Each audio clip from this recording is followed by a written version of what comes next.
السلام عليكم، ازيكم حبايبي؟ عاملين ايه؟ يا رب تكونوا جميعا بخير. النهارده بقى هعمل الجبنه البني، بجد التحفه الروعه دي، بجد حلوه قوي قوي. جبنه مزبده كده، جبنه لونها بني، جبنه طعمها بجد خطير. مش اللي هي الحادقه قوي اللي مش بتحبي تاكليها، لا. بجد تابعي معايا الفيديو دوت وهقولك على تكات واسرار الجبنه القديمه اللي على اصولها، على طريقه امي. دايما بتعملها كده. الجبنه بجد بتبقى جميله لو قعدت عندك بالعشر سنين، بالعكس كل ما بتقعد كل ما بتحلو. الجبنة المزبدة، الجبنة البني، الجبنة الروعة دي. بصوا شايفين جمالها وحلاوتها. وهقولك على مادة واحدة بس تخليها تقعد معاكي بالعشر سنين، ما بيحصلهاش اي حاجة، ولا يجي فيها دود ولا يتأثر ولا يحصل لها اي حاجة خالص. ودي طبعا الجبنة الباقية اللي عندي من السنة اللي فاتت. يلا قبل ما نبتدي الفيديو كده نقول بسم الله الرحمن الرحيم ونصلي على الرسول ونقول عليه افضل الصلاة والسلام. طبعا ده معايا المش، جه حوالي 10 كيلو كده من المش. طبعا مسكته صفيته كويس قوي قوي. بربما برضو لازم تصفيه يا جماعة كل سنة قبل ما بتحطي فيه الجبنة اللي هي الجديدة وكده. بربما برضو لا قدر الله يبقى فيه اي حاجة كده او كده، بس ان شاء الله هو زي الفل ما فيهوش اي حاجة. واقول لكم على حاجتين النهاردة ما يبقاش يخليها ما فيش فيها دود ولا سوس ولا اي حاجة خالص، ويقعد عندك زي ما قلت لك لو 10 سنين ما يتأثرش ولا يحصل له اي حاجة ولا طعمه يغير. وهقول لك سر اللون الجبنة البني ده بيبقى من ايه. مادة واحدة بس هتحطيها هتخلي لك لون الجبنة ده روعة. بجد كل حبايبي كل بجد كلهم هيسألوك يقولك انت عاملاها ازاي، ومش عايزة اي حاجة بس غير دعوة حلوة منكم. وبجد لو عملتوها بالطريقة اللي انا هقول لكم عليها دي هتقولوا بجد تحفة وهتعملوها دايما على طول. طبعا بفضيه كله كده في الجردل زي ما انتم شايفين كده. المش كله كده بفضيه في الجردل تاني بتاعه بعد ما صفيته مرتين.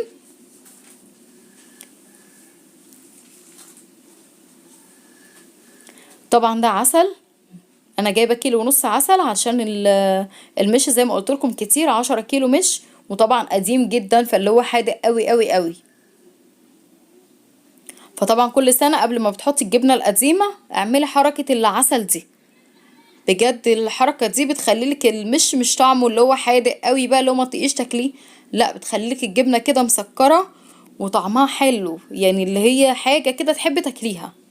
انتي جربيها بس بنفس الطريقه دي وهتقولي لي ايه رايك. اكتبي لي في الكومنتات وقولي ايه رايك.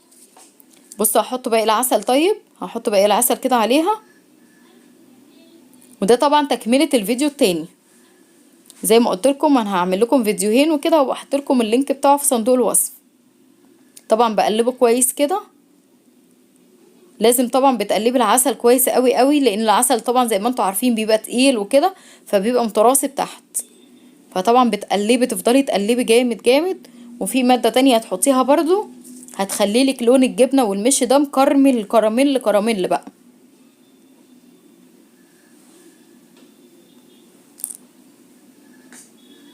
بصوا دي برضو خميرة مش اهي هفضيها برضو كده عليه لونها بني.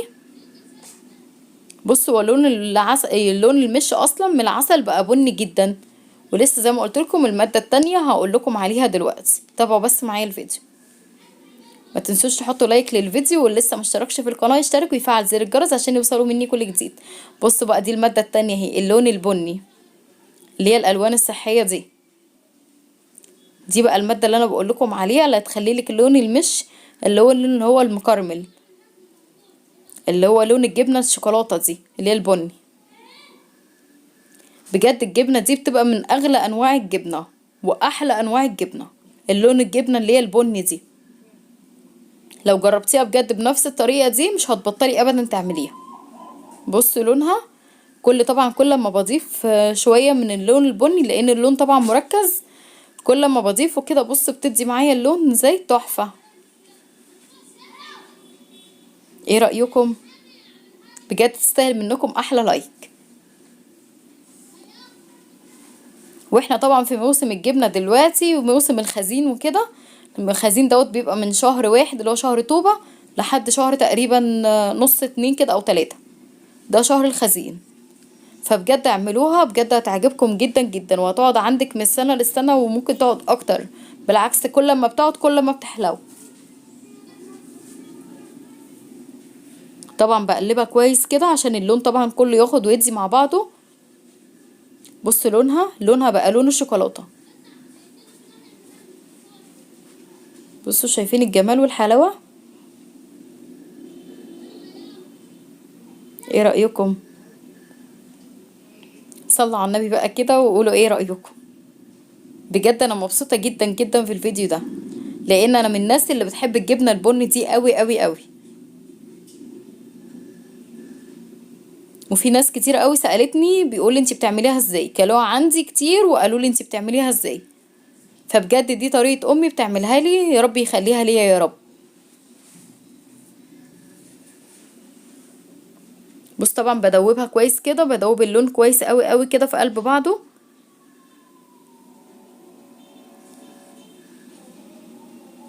بصوا طبعا دي جبنه، دي حوالي 10 كيلو جبنه، غلفتها طبعا بالملح والشطه والبابريكا، الشطه الحاميه جدا، وشويه طبعا من الكمون، وغلفتها كويس قوي زي ما انا وريتكم في الفيديو اللي فات. وزي ما قلت لكم انا هسيبه لكم تحت في صندوق الوصف. وسبتها لمده اسبوع، صفت الميه بتاعتها كلها، حطيتها في مصفى في التلاجة مثلا او بره على الرخامه في اي مكان. بتسيبيها لمده اسبوع تنشف خالص وتصفي ميتها. وطبعا لما بتكوني بجايباها من عند الست وكده، تقولها انا عايزه جبنه من بتاعه المش، عشان الجبنه دي مبيبقاش فيها دسم كتير عشان ما تتكسرش منك في المش. لازم تكون جبنه متماسكه شويه. طبعا بعد ما دوبت المش كويس قوي قوي كده، هبتدي بقى ارص فيه الجبنه. بسم الله الرحمن الرحيم. هرصه كله كده بالشكل دوت.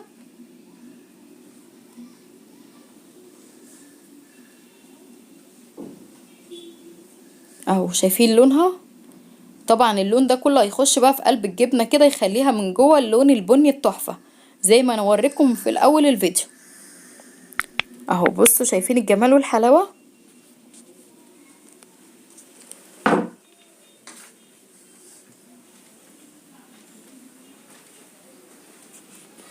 طبعا برصها كلها كده بالشكل دوت. طبعا لو هتحطيها في قلب زلعه ولا حاجه، بتعوصي الزلعه عسل اسود وترصي في قلبها الجبنه زي ما انا عملت لكم في الفيديو اللي فات، او البرطمان ازاز او برطمان بلاستيك او اي حاجه. انا طبعا النهارده حطيتها في كرتون. وطبعا كان عندي قشر برتقان باقي من السنه اللي فاتت اللي هو القديم وكده. طبعا حطيت قشر البرتقان كده على الوش علشان برضو ايه لما احتاجه افتح ولا كده اجيبه على طول. وطبعا بتقفلي عليها بقى، بتقعد اقل حاجه مثلا ما يقلش عن شهرين عشان تفتحي عليها وتاكلي احلى جبنه. بصوا طبعا ودي اول ماده هي قلت لكم عليها هنحطها، اللي هو الترمس. ده الترمس البلدي المر، ربع كيلو ترمس كده بتحطيه، او شويه حلبه، بس الترمس افضل. وطبعا لو عندك فلفل قرون ممكن تحطيها زي ما انا حطيت في الفيديو اللي فات. انا زي ما قلت لكم، انا هعمل فيديوهين، كل فيديو بطريقه مختلفه عن التاني، بس الاتنين الطريقتين بجد زي الفل، الاتنين احسن من بعض. ودي الماده التانية يا جماعه اللي انا قلت لكم عليها، ده ملح الدود اللي هو دينكار، برضو ما بيخليش المش فيه اي حاجه. بصوا شايفين جماله وحلاوته؟ والله الكاميرا ظلماه. بصوا عندي حته شاشه زي كده، هربط فيها، احط كل شويه دينكار في قلب شاشه. لازم بتربطيها في شاشه كده زي البهجه الصغيره كده، وتروح حطها طبعا من على وش البرطمان.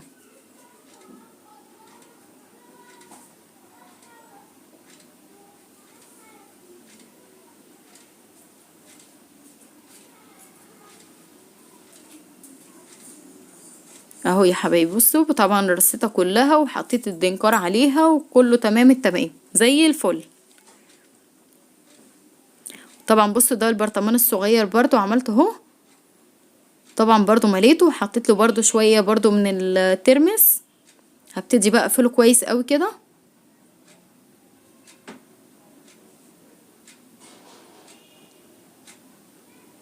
هقفله كويس كده اهوت بالشكل دوت.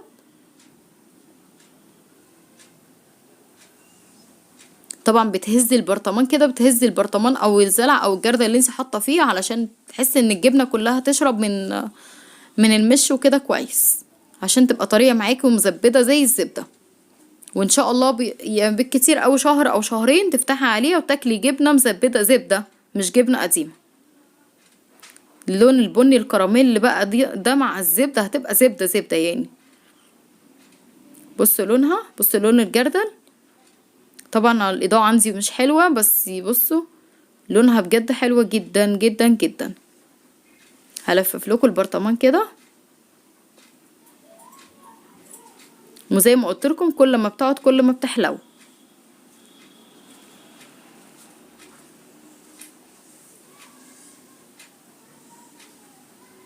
بصوا البرطمان